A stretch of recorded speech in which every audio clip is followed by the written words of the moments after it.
cha tua chia mi le dot na ki ro chan ti ka tho chua sa he kanun na ki ni dil ma shoi ni dil nak chim tu le kam ba e kam hur ka ni a til lo cha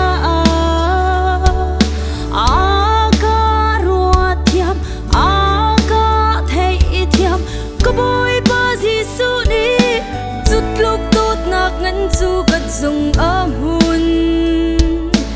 Gisu dot na khwa ro har sung chu phak pi in la sa zung za lu si thang sang chung rau mei zam le hor thu big diva do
Banar fi tha pan hale van chung mi thil di la vole chung mi thil le ri tang mi ni cheu do le ram sa pun tling tha khi thing thei pun le pang par do na zo kang sang hor kwang van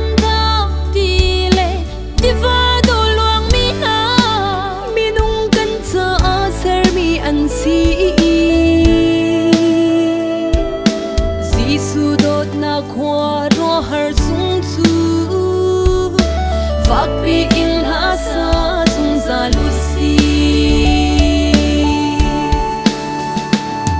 thang sang chung ro mei zam le hor thu big